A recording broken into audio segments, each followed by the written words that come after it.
Cease fire या फिर no cease fire. अमेरिकी राष्ट्रपति डोनाल्ड ट्रंप ने भारतीय समय के मुताबिक तड़के 3:32 पर प्लेटफॉर्म एक्स पर यह बयान जारी करके सीज फायर का ऐलान तो कर दिया, लेकिन ट्रंप ने यह भी दावा किया कि 6 घंटे बाद यानी करीब 9:30 बजे से सीज फायर की शुरुआत हो जाएगी और शुरुआत ईरान करेगा। लेकिन इजराइल से जो खबरें आ रही है उसके मुताबिक ये लग रहा है कि ईरान युद्ध विराम को तैयार नहीं है।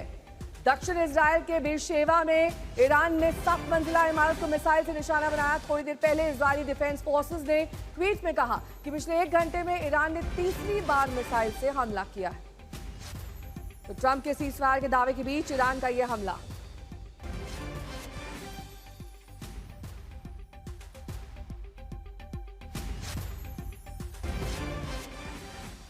और देखिए, लगातार ईरान की तरफ से बड़े अटैक किए जा रहे हैं और खास बात यह कि ईरान अब भी रुकने का नाम नहीं ले रहा। कल डोनाल्ड ट्रंप की तरफ से कहा गया था कि जो अटैक किए गए थे ईरान की तरफ से उनके बेसिस के बाद, उसके बाद शायद सीज फायर हो जाएगा। 12 घंटे का वक्त दिया गया था, लेकिन ईरान की तरफ से अटैक अभी भी इजराइल के अलग अलग इलाकों में देखे गए। हमारे साथ हमारे सहयोगी प्रणय उपाध्याय जुड़ गए। प्रणय, देखिए, ऐसा लग रहा था आरागची के बयानों के बाद, उनके जो ट्वीट पे उन्होंने अपने platform x, social platform x पे लिखा था कि अभी भी वो बातचीत कर रहे हैं, रिव्यू कर रहे हैं।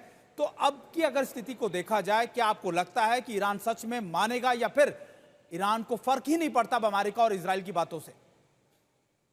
नहीं सुमित, मुझे ऐसा लगता है कि ईरान भी जो है वो कहीं न कहीं डी एस्केलेशन का कोई रास्ता ज़रूर देख रहा है, लेकिन वो अपनी जनता के सामने ये नहीं दिखाना चाहता कि अमेरिका के किसी प्रेशर के अंदर या किसी अंतर्राष्ट्रीय प्रेशर के अंदर वो झुक गया है। इसलिए हो सकता है कि वो अपना जो है वन हैंड अप रखने के कारण जो है इस तरीके की कार्रवाई कर रहा हो। क्योंकि अगर आप सैयद अब्बास अरागची के ही बयान देखें, जो उन्होंने सोशल मीडिया प्लेटफॉर्म एक्स के ऊपर दिए हैं, उसके अंदर उन्होंने पहले कहा कि कोई समझौता नहीं हुआ है, लेकिन यदि इजराइल कार्रवाई नहीं करता है तो आज सुबह तेहरान समय के अनुसार 4 बजे यानी भारतीय समय के मुताबिक करीब 6 बजे के बाद ईरान इसे लागू करने के लिए तैयार है। लेकिन उसके बाद नया बयान आया जिसके अंदर अरागची की तरफ से कहा गया कि 4 बजे तक ईरान की कार्रवाई जारी रही है। यानी ईरान जो है वो उस चीज के ऊपर अडर करता हुआ नजर आ रहा है। लेकिन जो लेटेस्ट रिपोर्ट्स आप बता रहे हैं सुमित, वो रिपोर्ट ये सजेस्ट कर रही हैं कि इजराइल के ऊपर अभी भी कुछ देर पहले भी जो है वो बमबारी हुई है, मिसाइलें दागी गई हैं। साथ ही कई इलाकों के अंदर, खासतौर पर जो सेंट्रल इजराइल का इलाका है, उस सेंट्रल इजराइल के इलाके के अंदर जो है सायरन अब भी बज रहे हैं।